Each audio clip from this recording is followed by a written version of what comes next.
Welcome back everyone. तो जैसे कि आप स्क्रीन पे देख पा रहे हो कि अभी जो करंट सिनेरियो चल रहा है हमारे ग्लोबल इकोनॉमी में, तो इस सिनेरियो में अगर आपको आपका जो इन्वेस्टमेंट है वो सेफ रखना है, आपका कैपिटल आपको प्रिजर्व रखना है, तो उसके बारे में हम आगे बात करेंगे आज। तो सबसे पहले देख सकते हो in the current environment rate uncertainty है, जियो पॉलिटिकल टेंशंस है, कमोडिटी स्विंग्स है। If your goal is avoid global fear, reduce unstable returns, focus on India's driven growth. तो कोई हम देखेंगे कि कौन से सेक्टर्स है, कौन से स्टॉक्स है जिसमें हम अपना पैसा जो है इन्वेस्ट कर सकते हैं, ताकि ये जो अभी ग्लोबल टेंशंस है और ये सारी अनसर्टेनिटी जो चल रही है ग्लोबली, कभी भी मतलब गैप अप हो रहा है, कभी भी गैप डाउन हो रहा है, अनस्टेबल रिटर्न्स है, तो ये सारी चीज़ें हमें इफ़ेक्ट ना करे उतनी थोड़े टाइम तक। तो हम लोग अपना पैसा जो है किस सेक्टर्स में इन्वेस्ट कर सकते हैं, किस स्टॉक्स में इन्वेस्ट कर सकते हैं, देखते हैं हम। एफएमसीजी जो सेक्टर है वो मैं यहाँ पे बात करूँगा। तो हम लोग देखते हैं मैं क्यों बात कर रहा हूँ आगे। तो जैसे कि हम लोग देखेंगे कि why FMCG is the most stable in global volatility, because उसकी जो डिमांड है वो कभी स्टॉप नहीं होती है। People continue to buy food, soap, toothpaste, package goods, household essentials. Even during recessions or global crisis, consumption does not collapse. तो मतलब कितना भी मतलब रिसेशन आ जाए, कितना भी ग्लोबल अनसर्टेनिटी आ जाए, तो ये सारी जो डेली इसेंशियल्स है लोग बाय करते ही है। तो उसकी वजह से एफएमसीजी जो है स्टेबल रिटर्न्स देता है और अभी के टाइम पे ज़्यादा सेफ है। तो आगे हम लोग देखेंगे कि उसका जो रेवेन्यू है वो भी मोस्टली डोमेस्टिक ही है, मतलब हम लोग बाहर की तो बात ही नहीं करेंगे। तो top Indian FMCG companies earn majority revenue from India, not exports. तो अगर यूएस में स्लो डाउन होता है तो भी एकदम लिमिटेड इम्पैक्ट होगा, चाइना में क्राइसिस होती है तो भी मिनिमल इम्पैक्ट होगा। ऑयल प्राइस शॉक, तो ऑयल प्राइसेस में भी अगर कुछ चेंजेस होते हैं तो वो भी मैनेजेबल इम्पैक्ट होगा इम्पैक्ट, बट काफ़ी कम होगा जो हिसाब से अभी सिनेरियो है।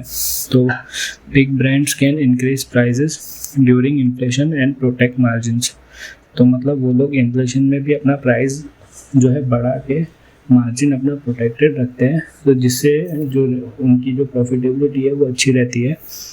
तो आगे देखते हैं हम लोग। तो लोअर वॉलेटिलिटी हिस्ट्री, तो जैसे कि आपको समझ में आ रहा होगा कि इसकी जो हिस्टोरिकल एफएमसीजी की जो हिस्ट्री है, काफ़ी वॉलेटिलिटी इसकी लो रहती है हिस्टोरिकली। तो FMCG stocks typically fall less during market crashes, recover steadily, provide consistent return over long term.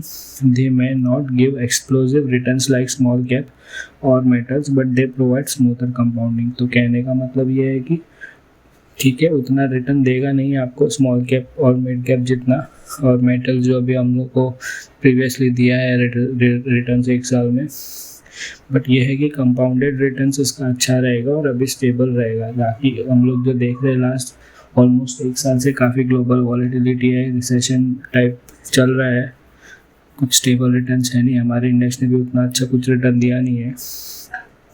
तो उस सिनेरियो में हम इसको कंसिडर कर सकते हैं। आगे हम लोग देखेंगे कि कौन से टॉप स्टॉक्स है इंडिया में।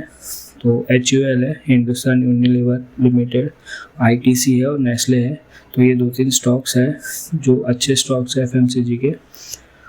तो यहाँ पे हम लोग देखेंगे कि सेकंड बेस्ट सेक्टर या ऑप्शन कौन सा हो सकता है, तो वो है फार्मा और हेल्थ केयर सेक्टर, क्योंकि मेडिसिन आर एसेंशियल, मेडिसिन ज़रूरी होती है। एजिंग पॉपुलेशन टेलविंड, यानी कि मतलब जो अपनी एक पॉपुलेशन है जो एजर है उनको रेगुलर मेडिसिन लगते हैं, तो उसकी वजह से फार्मा सेक्टर में हमेशा डिमांड रहती है।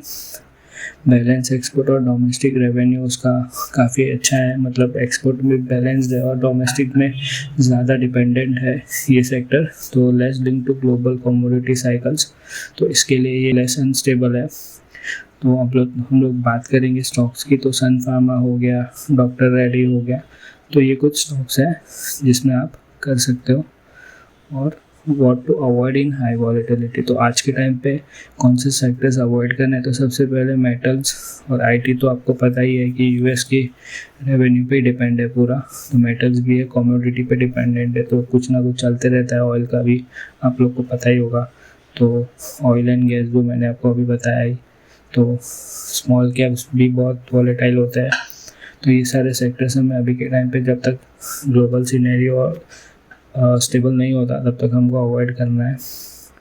आगे हम लोग देखेंगे। अगर आपको क्लियर टेक अवे अगर लेना है कि मतलब इस सिनेरियो में मुझे काफ़ी सेफ इन्वेस्टमेंट करना है, काफ़ी सेफ रहना है, अपने कैपिटल सेफ रखना है, तो आपका कैपिटल प्रोटेक्शन, लोअर वॉलेटिलिटी और स्टेबल लॉन्ग टर्म कंपाउंडिंग अगर आपका गोल है, तो FMCG is the safest sector in India during global uncertainty.